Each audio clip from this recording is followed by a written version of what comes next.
Las 12 leyes de la manipulación ética. Una guía prohibida para leer la mente, detectar mentiras y dominar cualquier negociación. Introducción. Bienvenido.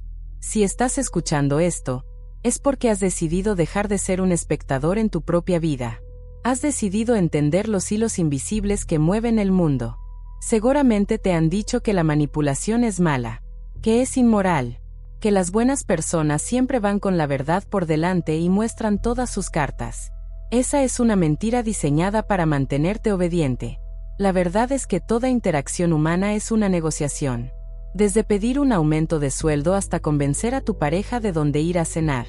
En cada conversación, alguien está liderando y alguien está siguiendo. Alguien está persuadiendo y alguien está siendo persuadido. La única pregunta es, ¿en qué lado de la mesa estás tú? Este audiolibro no es para aquellos que buscan motivación vacía. No encontrarás aquí frases bonitas sobre el pensamiento positivo. Lo que vas a escuchar son 12 historias. 12 fábulas modernas situadas en los pasillos de mármol de las grandes corporaciones, en salas de juntas cerradas y en cenas de negocios donde se decide el destino de millones de dólares. A través de estas historias, aprenderás las 12 leyes de la manipulación ética. Aprenderás a leer las intenciones de las personas antes de que abran la boca. Aprenderás a detectar la mentira en un parpadeo. Y lo más importante, aprenderás a conseguir lo que quieres sin que la otra persona se dé cuenta de que tú tienes el control. Escucha con atención. No te distraigas.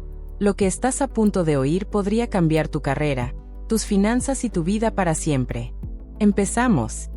Capítulo 1. La ley del espejo silencioso. Jamás interrumpas a tu enemigo cuando está cometiendo un error. Y su mayor error, casi siempre, es hablar demasiado. Nuestra primera historia nos lleva a las oficinas de Vanguard Tech, una empresa de software valorada en $1.000 millones.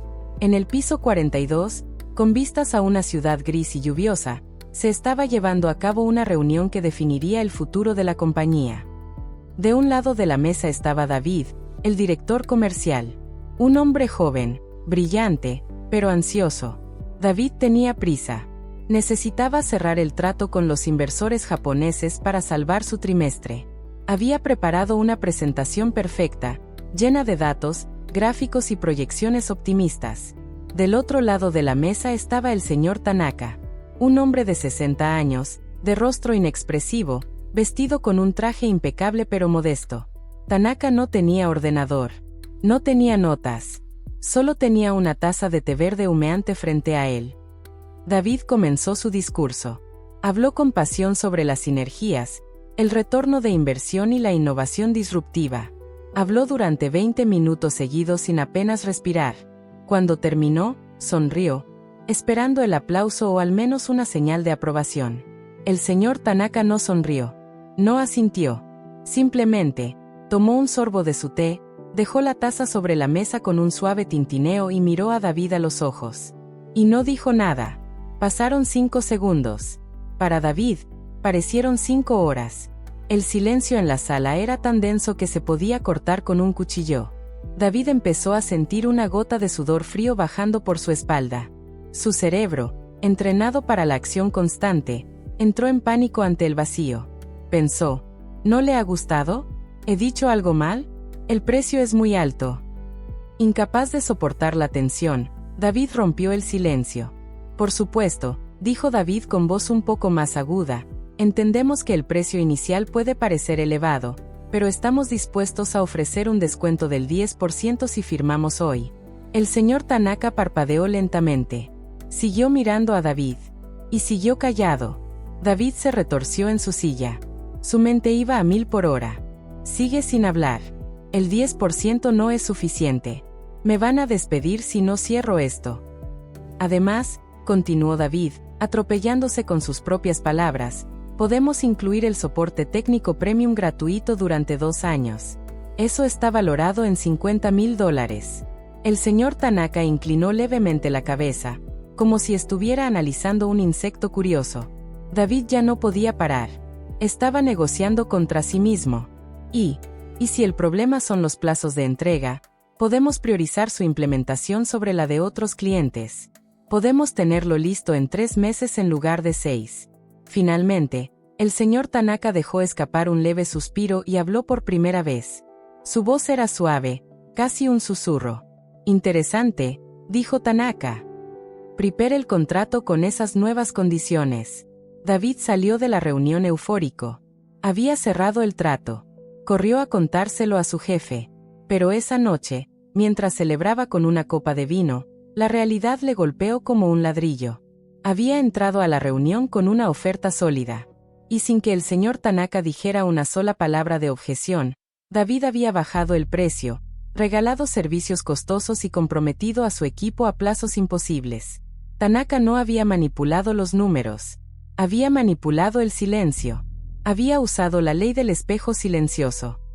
Sabía que, ante la falta de feedback, la inseguridad de David llenaría los huecos con concesiones. Análisis de la ley. La mayoría de las personas se sienten incómodas con el silencio. Lo interpretan como rechazo o incomodidad social. Sienten la necesidad impulsiva de hablar para aliviar la tensión. El manipulador ético hace lo contrario. Se siente cómodo en el silencio. Lo usa como una herramienta de extracción de información. Cuando haces una pregunta difícil o presentas una propuesta, cállate. Cierra la boca. Muerde tu lengua si es necesario. Mantén el contacto visual de forma suave, no agresiva, y espera. La otra persona sentirá la presión del espejo silencioso. Sentirá que debe justificarse, explicar más, o mejorar su oferta para obtener tu aprobación. Te revelarán información que no tenían planeado darte. Te ofrecerán descuentos que no habías pedido. Te dirán la verdad, simplemente para romper la tensión. Recuerda, el que habla primero pierde. El que domina el silencio, domina la conversación. Capítulo 2. La ley de la falsa fragilidad. Nunca parezcas demasiado perfecto. La perfección genera envidia y desconfianza. La vulnerabilidad estratégica genera confianza y desarma a tus oponentes. Nuestra segunda historia nos lleva al mundo de la alta política corporativa. Elena era la candidata favorita para ascender al puesto de vicepresidenta de operaciones en una multinacional farmacéutica. Era eficiente, puntual, nunca cometía errores y siempre tenía la respuesta correcta. Sus compañeros la respetaban, pero no la querían. La veían como una máquina. Fría, inalcanzable, y lo más peligroso, la veían como una amenaza. Su rival para el puesto era Marcos. Marcos era competente, pero un poco desorganizado. A veces llegaba 5 minutos tarde con el café derramado en la camisa, bromeando sobre su mala suerte. A veces pedía ayuda con tareas sencillas. Llegó el día de la presentación final ante el Consejo de Administración. Elena subió al estrado. Su presentación fue impecable. Datos precisos, oratoria perfecta, postura de poder. Respondió a todas las preguntas con una exactitud quirúrgica. Al terminar, se sentó con la satisfacción del deber cumplido. Nadie podía encontrar un fallo en su trabajo. Luego subió Marcos.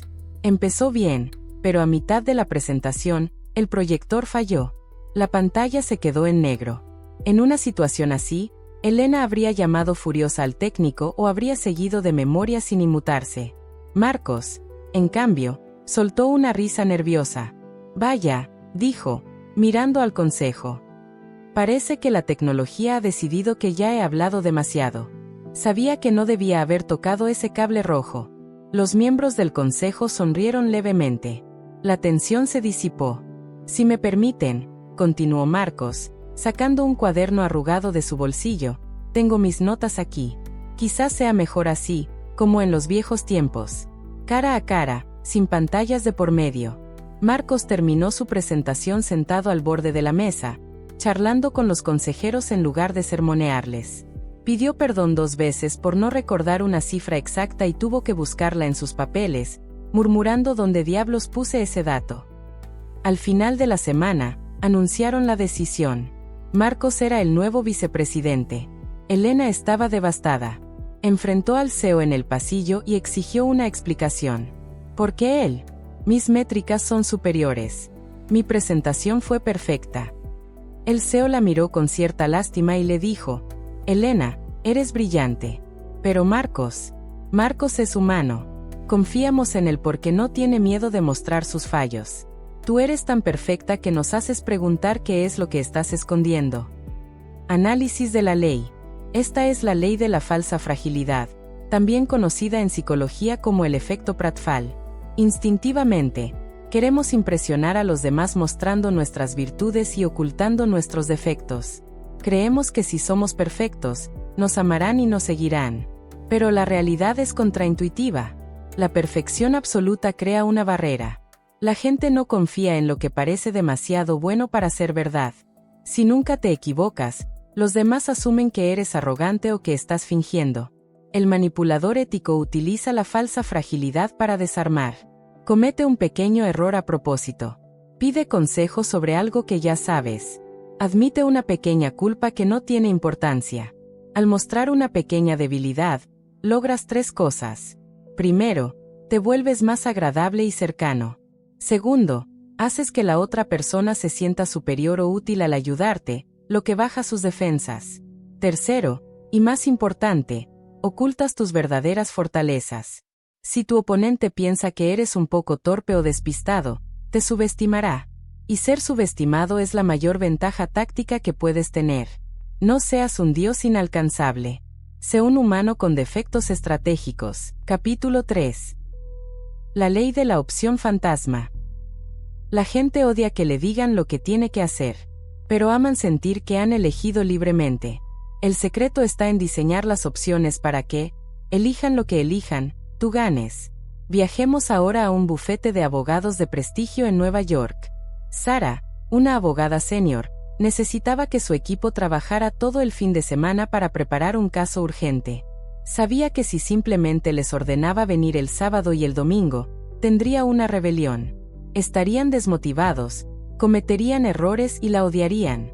Necesitaba que ellos quisieran trabajar, o al menos, que sintieran que habían elegido el mal menor. Sara convocó una reunión el viernes a las 4 de la tarde. Entró con cara de preocupación, sosteniendo 2 carpetas gruesas. «Tenemos un problema», dijo Sara. «El cliente ha adelantado la fecha del juicio.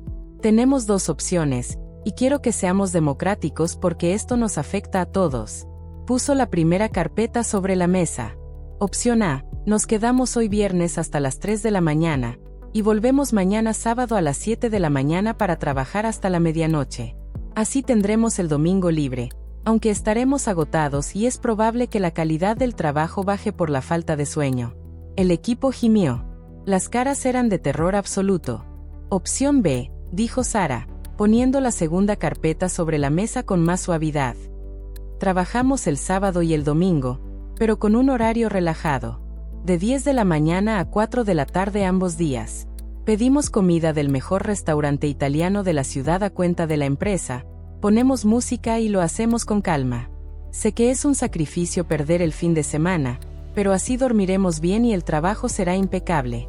Sara se cruzó de brazos y esperó. ¿Qué preferís? Está en vuestras manos. No hubo discusión. El equipo eligió la opción B casi al unísono. Incluso se sintieron aliviados. Al menos no tenemos que quedarnos hoy hasta las 3 de la mañana, pensaron. Y nos invitan a comer. Trabajaron el fin de semana. Sacaron el trabajo adelante. Y el lunes, no había resentimiento hacia Sara. Después de todo, ellos habían elegido el horario. Lo que el equipo no sabía es que la opción A era una mentira. Sara jamás habría permitido que trabajaran hasta las 3 de la mañana un viernes. Era ineficiente y peligroso para el caso. La opción A era una opción fantasma. Una opción terrible y extrema diseñada únicamente para hacer que la opción B, lo que Sara quería desde el principio, pareciera razonable y atractiva. Análisis de la ley. Esta es la técnica del doble vínculo o la ilusión de elección. Cuando quieras que alguien haga algo, nunca le hagas una pregunta de sí o no. Si preguntas ¿quieres trabajar el fin de semana?, la respuesta será no. En su lugar, ofrece 2 o 3 opciones. Asegúrate de que una de ellas sea lo que tú quieres, y la otra sea deliberadamente peor, más dolorosa o más costosa. ¿Prefieres lavar los platos ahora o después de limpiar el garaje? Firmamos el contrato por 2 años con el precio estándar, o por 1 año con un recargo del 20%. El cerebro humano se enfoca en comparar las opciones presentadas, olvidando que existe una tercera opción: no hacer nada o rechazar ambas. Al elegir el mal menor, la persona siente que ha tomado el control, que ha ganado una pequeña batalla al evitar la opción dolorosa. Dale a tu oponente el privilegio de elegir la soga con la que será atado, y te dará las gracias por dejarle escoger el color. Capítulo 4. La ley de la reciprocidad calculada. Nada es gratis en este mundo, y el regalo más caro es aquel que no pediste. Esta historia ocurre en el mundo de las ventas de alto nivel de bienes raíces en la Riviera Francesa. Lucas no era el agente con más experiencia, pero era el que cerraba las ventas más imposibles. Su objetivo actual era el señor Bauer, un magnate del acero alemán conocido por ser tacaño, desconfiado y brutal en las negociaciones. Bauer quería una villa en la costa. Lucas encontró la propiedad perfecta, la Villa del Sol. El precio era de 15 millones de euros. Bauer ofreció 12, y dijo que era su oferta final. Cualquier otro agente habría intentado convencerle con argumentos sobre el mercado o la revalorización. Lucas no. Lucas aceptó la negativa con una sonrisa y le dijo: entiendo su posición. Deje que lo piense. 2 días después, Lucas citó a Bauer para una última visita antes de descartar la casa. Pero no hablaron de precios. Al llegar, Lucas sacó una pequeña caja de madera vieja y desgastada. Señor Bauer, dijo Lucas, investigando los títulos de propiedad de esta casa en el archivo municipal, encontré algo curioso. Resulta que el arquitecto original de esta villa, en 1920, era de la misma pequeña ciudad en Alemania donde usted nació. Encontré los planos originales, firmados a mano, olvidados en un sótano del ayuntamiento. El dueño actual iba a tirarlos, pero pensé que usted, como hombre que valora la historia y la ingeniería, debería tenerlos. No es parte de la venta. Es un regalo personal. Me pareció un crimen que se perdieran. Lucas le entregó los planos. No valían dinero real. Eran papeles viejos. Pero para Bauer, tocaban su ego, su patriotismo y su amor por la ingeniería. Bauer sostuvo los planos con reverencia. Sus ojos brillaron. En ese momento, la dinámica de poder cambió. Lucas ya no era un vendedor tratando de sacar dinero, era alguien que le había hecho un favor personal y reflexivo. Bauer sentía ahora una deuda emocional. Su cerebro reptiliano gritaba que debía equilibrar la balanza. 10 minutos después, mientras caminaban por la terraza, Bauer carraspeó y dijo: mire, Lucas, sobre el precio. 12 millones es bajo. Hagamos 14 y cerramos esto ahora mismo. Lucas había gastado 0 euros en esos planos, pero había obtenido 2 millones de euros de retorno.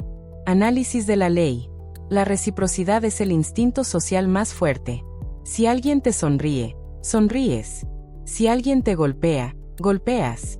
Y si alguien te da un regalo, te sientes obligado a devolverlo. El error del novato es hacer un favor y pedir algo a cambio inmediatamente. Eso es una transacción, no un regalo. Eso genera rechazo. El maestro de la manipulación ética entrega valor primero. Un favor no solicitado. Un café traído sin preguntar. Un dato útil enviado por correo. Un cumplido genuino en público. Generas una deuda. Y luego, esperas. No cobras la deuda inmediatamente. Dejas que la presión psicológica crezca en la otra persona. Cuando finalmente llegue el momento de negociar, ellos estarán deseando complacerte simplemente para liberarse de la carga de deberte una. Capítulo 5. La ley de la escasez fantasma. Los humanos no deseamos lo que es bueno. Deseamos lo que se nos escapa. Valoramos el agua solo cuando el pozo está seco. Nuestra quinta historia tiene lugar en el despiadado mundo de las fusiones y adquisiciones en Londres. Victoria era la dueña de una empresa de logística mediana que estaba perdiendo dinero. Necesitaba vender, y rápido. El único comprador interesado era Global Corp, un gigante que sabía que Victoria estaba desesperada. Le ofrecieron 5 millones de libras. Una miseria. Sabían que ella no tenía otra salida. Victoria convocó una reunión final con el CEO de Global Corp. Entró en la sala tranquila, sin papeles, sin abogados. Solo con su teléfono móvil sobre la mesa. La oferta de 5 millones es respetable, dijo Victoria con calma. Pero me temo que mi situación ha cambiado desde ayer. En ese momento, su teléfono vibró. Victoria lo miró, frunció el ceño y lo puso boca abajo. Disculpe, como le decía. El teléfono vibró de nuevo. Y otra vez. Lo siento, dijo ella, tomando el teléfono. Debo contestar, es urgente. Deme un minuto. Victoria salió de la sala de cristal. El CEO de Global Corp la veía a través del vidrio. La veía gesticular, negar con la cabeza, y luego decir algo como no puedo aceptar eso todavía, estoy en otra reunión. Victoria volvió a entrar, pareciendo estresada pero satisfecha. Mil disculpas. Era, otra parte interesada. No puedo decir quién es por confidencialidad, pero digamos que es un competidor directo suyo que se ha enterado de que estamos en venta. Han llegado tarde a la fiesta, pero su interés es muy agresivo. El CEO de Global Corp se tensó. Hasta hace un minuto, él tenía el control total. Victoria era suya. Pero ahora, de repente, existía un rival. Un enemigo invisible que quería quitarle su juguete. El miedo a perder la oportunidad, FOMO, nubló su juicio analítico. ¿Te han hecho una oferta formal?, preguntó el CEO. Verbalmente, sí, mintió Victoria con una naturalidad pasmosa. Ofrecen 8 millones, pero prefiero su cultura corporativa. Si ustedes pueden igualar los 8 millones ahora mismo, firmo con ustedes y cancelo la reunión que tengo con ellos esta tarde. Si no, tendré que escuchar lo que tienen que decir. El CEO no pidió pruebas. No pidió tiempo. El miedo a que su competidor se quedara con la empresa de logística y ganara terreno fue más fuerte que la lógica financiera. 8 millones, dijo el CEO. Trato hecho. ¿Dónde firmo? Victoria vendió una empresa en quiebra por casi el doble de su valor. No había ningún otro comprador. El teléfono vibraba porque ella había programado una alarma cada 2 minutos. Análisis de la ley. Si estás disponible para todo el mundo, no vales nada. Si tu producto es abundante, es barato. La ley de la escasez fantasma dicta que debes crear la ilusión de que tu producto o tu tiempo son recursos limitados y demandados por otros. Nunca digas, tengo la agenda libre toda la semana. Di, solo tengo un hueco el martes a las 4. Nunca digas, estoy esperando tu respuesta. Di, tengo que tomar una decisión para el viernes porque tengo otros interesados, avísame antes de esa fecha. La competencia, incluso si es imaginaria, valida tu valor. Nadie quiere subirse a un barco vacío, pero todos se pelean por subir al último bote salvavidas, aunque esté roto. Crea la fila, y la gente pagará por entrar. Capítulo 6. La ley del etiquetado emocional. La gente no quiere soluciones lógicas a sus problemas emocionales. Quieren sentirse comprendidos. Y paradójicamente, cuando etiqueta su emoción negativa, esta desaparece. La escena es la recepción de un hotel de lujo en Dubái. Un huésped VIP, el señor Al-Fayed, estaba gritando. Su suite no estaba lista a su llegada. Estaba rojo de ira, insultando al personal, amenazando con llamar a la prensa y destruir la reputación del hotel. El gerente general, un hombre llamado Julián que había estudiado negociación de rehenes, salió de su oficina. Un gerente novato habría intentado explicar: señor, entienda que el huésped anterior salió tarde y la limpieza toma tiempo. Eso es lógica. Y la lógica ante la ira es gasolina. Julián se acercó con calma, manteniendo las manos visibles y abiertas. No sonrió. Sonreír a alguien furioso se interpreta como burla. Mantuvo un rostro de preocupación genuina. Es inaceptable, gritaba Al-Fayed. Llevo viajando 12 horas. Julián esperó a que tomara aire y dijo con voz grave y lenta: parece que está usted terriblemente agotado y siente que le hemos faltado al respeto al no valorar su tiempo. Al-Fayed se detuvo un segundo. Julián no había discutido. Había puesto nombre a lo que sentía. Exacto, respondió el huésped, bajando un poco el tono. Es una falta de respeto total. Parece, continuó Julián, que siente que esta cadena hotelera ha traicionado la lealtad que usted ha tenido con nosotros durante años, tratándolo como a un turista cualquiera. El hombro de Al-Fayed se relajó visiblemente. Sí, así es. Vengo aquí siempre y esto no me lo esperaba. Tiene todo el derecho a estar furioso, dijo Julián. Es una situación frustrante. En cuanto Julián validó la ira se evaporó. Al-Fayed ya no tenía por qué luchar para ser escuchado. Ya había sido escuchado. Bueno, dijo el huésped, suspirando, tampoco es el fin del mundo, supongo. Solo estoy cansado. ¿Cuánto tardará? 20 minutos, dijo Julián. Pero mientras espera, permítame invitarle a una cena privada en nuestro restaurante. Y personalmente me aseguraré de que su equipaje esté en la habitación antes de que usted termine el postre. Gracias, Julián, dijo Al-Fayed. Usted sí entiende cómo tratar a un cliente.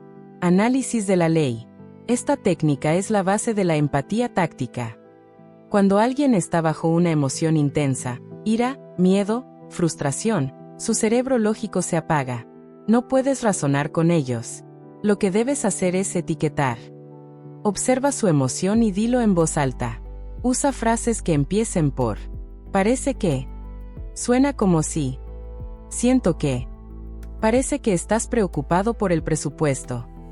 Suena como si no confiaras en que podemos cumplir el plazo. Al nombrar el miedo o la ira, lo traes de la oscuridad del subconsciente a la luz de la conversación. Le quitas su poder. El monstruo debajo de la cama deja de asustar cuando enciendes la luz. Nunca digas cálmate. Decir cálmate es una orden de invalidación.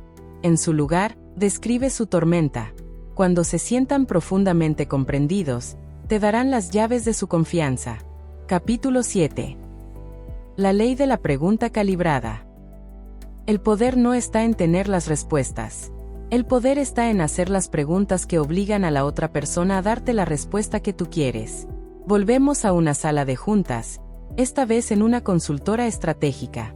Carlos, un gerente de proyecto, estaba siendo presionado por su jefa, Laura, para reducir los tiempos de entrega de un proyecto masivo de 6 meses a 4 meses. Laura era inflexible. Lo quiero en 4 meses, Carlos. No me importan las excusas. Haz que suceda. Si Carlos hubiera dicho no se puede, Laura lo habría visto como incompetente o perezoso. Habría empezado una pelea de egos. En lugar de eso, Carlos miró a Laura a los ojos y usó la ley de la pregunta calibrada. Preguntas abiertas que empiezan con qué o cómo, diseñadas para pedir ayuda, no para confrontar. Laura, dijo Carlos con calma, entiendo la urgencia.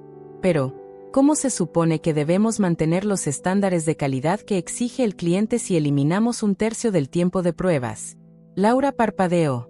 Carlos no había dicho no. Le había devuelto el problema a ella.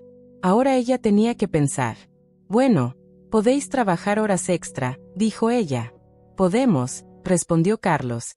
Pero si el equipo trabaja 14 horas al día durante 4 meses, ¿cómo vamos a evitar los errores por fatiga que podrían costarnos la licencia del software? Laura se quedó callada. Carlos la estaba obligando a ver la realidad sin atacarla.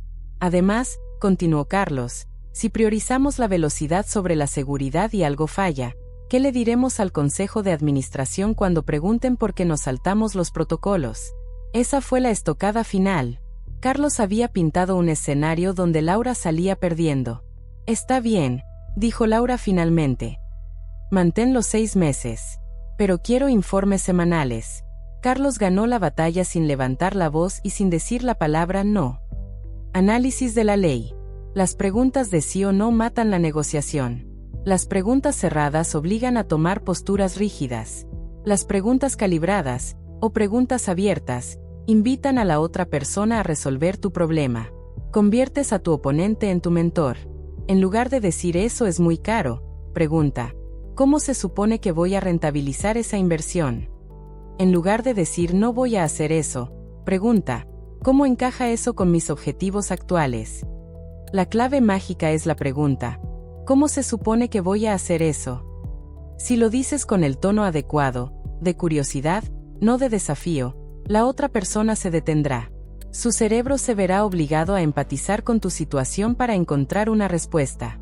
A menudo, se darán cuenta de que lo que piden es imposible y retirarán la demanda, o te ofrecerán una solución mejor. Deja de empujar. Haz que ellos tiren de ti. Capítulo 8. La ley del anclaje extremo. El precio de las cosas no es real. Es una percepción basada en la primera cifra que se pone sobre la mesa. El que lanza el ancla, decide dónde se detiene el barco. Nuestra octava historia trata sobre una demanda civil. Un joven abogado, Miguel, representaba a una pequeña empresa que había sido perjudicada por un proveedor negligente. Los daños reales eran de unos $100,000. El abogado de la otra parte, un veterano de un gran bufete, llamó a Miguel para llegar a un acuerdo antes del juicio. «Mira, chaval», dijo el veterano. «Sabemos que hubo un error. Te ofrecemos $50,000 y cerramos esto. Es una buena oferta». El veterano acababa de lanzar un ancla baja. Quería que Miguel negociara hacia arriba, quizás hasta llegar a los 70 o 80,000. Pero Miguel conocía la ley. «Entiendo su oferta», dijo Miguel. «Pero basándonos en los daños punitivos, la pérdida de reputación y el lucro cesante, nosotros íbamos a presentar una demanda por $2,500,000. Silencio al otro lado del teléfono. El veterano se atragantó. «Eso es ridículo», gritó. «Ningún juez os dará eso». «Quizás no», dijo Miguel con calma. «Pero si vamos a juicio y la prensa se entera de la negligencia, el daño a la marca de su cliente valdrá mucho más que eso. $2,500,000 es nuestro punto de partida». Miguel había lanzado un ancla extrema en la dirección opuesta. De repente, los $100,000 que Miguel realmente quería parecían baratos en comparación con los 2 millones. Tras días de negociación, cerraron el acuerdo en $300,000. 3 veces más de lo que Miguel esperaba conseguir originalmente. El veterano se sintió aliviado de pagar solo $300,000, porque en su mente, había logrado bajar la cifra desde los 2 millones. Análisis de la ley. El cerebro humano sufre un sesgo cognitivo llamado anclaje. Dependemos excesivamente de la primera pieza de información que recibimos, el ancla, para tomar decisiones posteriores. Si vas a vender algo, empieza con un precio absurdamente alto, pero defendible con algún argumento vago. Eso hace que el precio real parezca una ganga. Si vas a comprar, empieza con una oferta absurdamente baja. Pero ten cuidado. Si el ancla es demasiado absurda, la otra parte puede ofenderse y marcharse. Debes tener la autoridad y la calma para sostenerla. Cuando lanzas un ancla extrema, cambias la escala de la negociación. Ya no estáis discutiendo céntimos. Estáis discutiendo en el terreno que tú has definido. Como dijo un famoso negociador del FBI, nunca aceptes su rango. Crea tu propio rango. Capítulo 9. La ley del consenso invisible. Nadie quiere ser el primero en saltar al vacío, pero todos se pelean por ser el segundo. El instinto de manada es más fuerte que el instinto de supervivencia. Nuestra novena historia nos lleva a Silicon Valley, a las oficinas de Nebula, una startup de inteligencia artificial que estaba a punto de quedarse sin fondos. Su fundador, un joven llamado Eric, necesitaba levantar $10 millones en una semana o cerrarían. Eric tenía reuniones programadas con 3 de las firmas de capital de riesgo más importantes, Alfa, Beta y Gamma. El problema era que ninguna quería invertir. El mercado estaba frío y Nebula era una apuesta arriesgada. Eric entró a la reunión con la firma Alfa. El socio principal se mostró escéptico. «Eric», dijo el socio, «tu tecnología es buena, pero el riesgo es demasiado alto. No vamos a liderar esta ronda de inversión». Eric no intentó convencerle con datos técnicos. Sabía que el miedo del inversor no era perder dinero, sino parecer estúpido por invertir solo en algo que fracasara. «Lo entiendo», dijo Eric, guardando su portátil. «Es una lástima, porque la firma Beta me ha pedido exclusividad para liderar la ronda esta tarde. Solo vine aquí por cortesía, porque ustedes fueron los primeros con los que hablé hace un año. Pero si no están interesados, facilitaré las cosas y firmaré con Beta». El socio de Alfa se enderezó en la silla. Si Beta, su mayor rival, quería el trato, debía ser porque sabían algo que él no sabía. «Espera», dijo el socio. «No he dicho que no estemos interesados. He dicho que el riesgo es alto. ¿Beta va a poner los 10 millones? Están discutiendo los términos finales», mintió Eric. En realidad, Beta ni siquiera le había contestado el correo. «Danos 24 horas», dijo el socio de Alfa. «No firmes nada todavía. Eric salió de allí y fue directo a la firma Beta. Señores, dijo Eric, Alfa me acaba de pedir 24 horas para cerrar el trato en exclusiva. Pero su cultura corporativa no me convence. Prefiero trabajar con vosotros. Si podéis igualar el interés de Alfa hoy, el trato es vuestro. Los socios de Beta se miraron. ¿Alfa quiere esto? Entonces debe ser el próximo unicornio. Para el final de la semana, Eric no solo consiguió los 10 millones, consiguió 15. Las tres firmas se pelearon por entrar en una ronda que, días antes, nadie quería. Eric creó un consenso invisible. Hizo que cada uno creyera que los demás ya habían validado su valor. Análisis de la ley. Esta es la prueba social aplicada a la guerra. Los seres humanos miramos a los lados antes de decidir. Si vemos que otros desean algo, asumimos automáticamente que ese algo es valioso. Si estás vendiendo una idea, nunca digas, eres la primera persona a la que se lo cuento. Eso genera miedo. Di, muchos expertos en tu sector ya están adoptando este enfoque.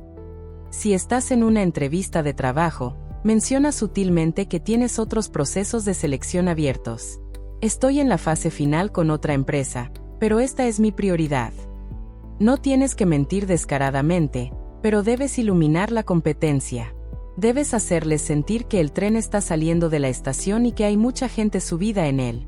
El miedo a quedarse fuera, FOMO, sumado a la validación de terceros, consenso, es una mezcla irresistible. Capítulo 10. La ley de la autoridad prestada. Si no tienes corona, usa la del rey. Si no tienes voz, usa las palabras de los profetas. La 10ª historia ocurre en un hospital universitario de prestigio. Una joven residente, la doctora Torres, se dio cuenta de que el jefe de cirugía, el doctor arrogante y legendario Valderrama, estaba a punto de cometer un error fatal durante una operación de rutina. Iba a administrar un medicamento al que el paciente era alérgico. La doctora Torres era nueva. Si desafiaba a Valderrama directamente, doctor, se equivoca, él la destruiría por insolente y la echaría del quirófano. Su ego no permitía correcciones de subordinados. La doctora Torres miró el monitor, tragó saliva y aplicó la ley.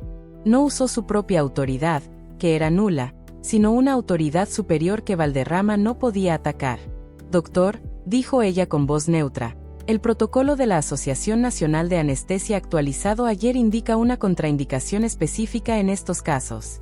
¿Quiere que anote en el registro oficial que hemos decidido omitir el nuevo protocolo estándar? Valderrama se detuvo con la jeringa en la mano. Si ella hubiera dicho yo creo que eso está mal, él habría discutido. Pero ella no dio su opinión. Ella citó el protocolo de la Asociación Nacional y mencionó el registro oficial. Valderrama no estaba luchando contra una residente, estaba luchando contra una institución burocrática y contra la amenaza legal de un registro escrito. Gruñó Valderrama, bajando la jeringa. Comprobemos ese protocolo. No queremos problemas administrativos.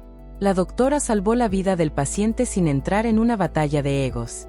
Se escondió detrás de un escudo de autoridad externa. Análisis de la ley. Cuando eres joven, nuevo o tienes menos rango, tu opinión no vale nada para los poderosos. Aceptarlo es el primer paso. Para influir en ellos, no uses tus palabras. Usa la autoridad prestada. No digas, quiero un aumento. Di, el estudio de mercado salarial de este año indica que la media para mi posición ha subido un 20%. Ahora no eres tú pidiendo dinero, es el mercado el que dicta la realidad. No digas, no podemos hacer eso. Di, el departamento legal ha emitido una circular advirtiendo sobre riesgos en estas operaciones. Convierte tus deseos en normas externas, estadísticas, leyes o tendencias de mercado. Es difícil discutir con una persona, pero es casi imposible discutir con un dato o con un reglamento. Sé el mensajero de una verdad superior, y nadie disparará al mensajero. Capítulo 11. La ley de la escalera de compromiso. Para mover una montaña, primero debes convencer a la piedra de que ruede. Nadie acepta un gran sacrificio de golpe, pero todos aceptan pequeños favores que, sumados, se convierten en cadenas. Viajamos a la fría ciudad de Chicago, a la mesa de negociación de una fusión hostil entre dos empresas familiares de transporte. Los patriarcas de ambas familias se odiaban. Llevaban meses estancados. No se ponían de acuerdo ni en el precio, ni en el nombre de la nueva empresa, ni en la sede. Entró en escena un mediador llamado Samuel. Samuel sabía que si intentaba resolver el precio, el problema grande, fracasaría. Así que Samuel empezó la reunión con algo trivial. Señores, dijo Samuel, antes de empezar, ¿podemos estar de acuerdo en que el objetivo de todos aquí es proteger el legado de sus padres y evitar la quiebra que amenaza al sector? Era una pregunta fácil. Decir no sería monstruoso. Sí, claro, dijo el patriarca A. Por supuesto, gruñó el patriarca B. Samuel asintió. Había conseguido el primer sí. Había subido el primer escalón. Bien. Estamos de acuerdo también en que, sea cual sea el resultado, ¿los empleados actuales deben mantener sus puestos de trabajo durante al menos un año? Ambos asintieron. Era una cuestión de honor. Segundo sí. Perfecto. Podemos acordar que la reunión de hoy no terminará hasta que tengamos un borrador, aunque sea básico, para poder irnos a cenar tranquilos con nuestras familias. Tercer sí. Samuel pasó las siguientes 2 horas consiguiendo pequeños acuerdos sobre cosas irrelevantes: el color del logo, el proveedor de café, el horario de oficinas. Cada vez que decían sí, sus cerebros se programaban para la cooperación. Se creaba una inercia de acuerdo. La consistencia es una fuerza psicológica poderosa. Una vez que has dicho sí 10 veces a una persona, es extremadamente difícil decirle no a la 11ª vez, porque tu cerebro quiere ser congruente. Cuando finalmente llegaron al precio, los patriarcas ya no eran enemigos en una trinchera. Eran colaboradores que habían resuelto 20 pequeños problemas juntos.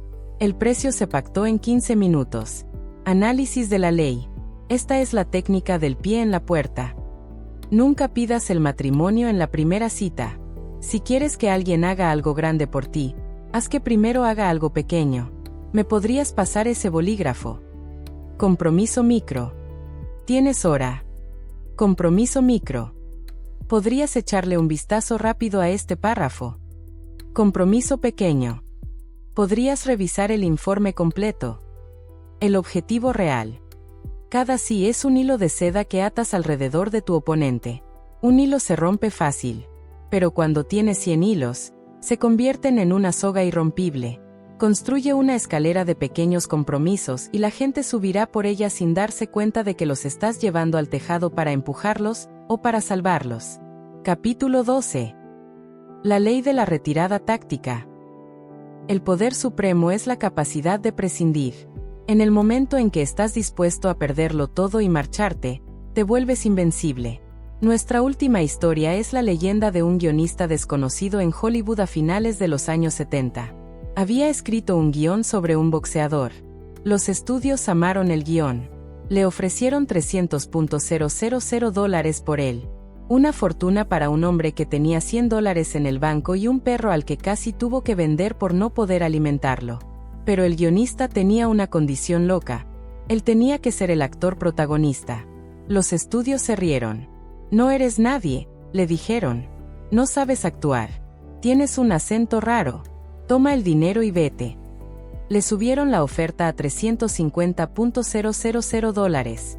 Le dijeron que era su única oportunidad, que si no aceptaba, contratarían a otro y su guión moriría en un cajón. Intentaron intimidarlo, sobornarlo y rogarle. El guionista se levantó de la mesa. Tomó su guión bajo el brazo. Entiendo, dijo. Gracias por su tiempo. Me quedaré con mi guión. Prefiero filmarlo en Super 8 en mi patio trasero y que no lo vea nadie, a venderlo sin ser yo el protagonista. Y caminó hacia la puerta. No fue un farol. No miró atrás. Su mano tocó el pomo de la puerta. Estaba dispuesto a volver a la pobreza. Estaba dispuesto a quemar el barco. En ese preciso instante, el productor sintió el terror de la pérdida definitiva. «Espera», gritó el productor. El guionista se detuvo, pero no se giró. «Está bien», dijo el productor, derrotado. «Te daremos el papel, pero te pagaremos el mínimo sindical». El guionista aceptó. La película era Rocky. Y Sylvester Stallone se convirtió en una leyenda no por su fuerza física, sino por la fuerza de su retirada. Análisis de la ley. En cualquier negociación, la persona que necesita menos el acuerdo es la que tiene el control.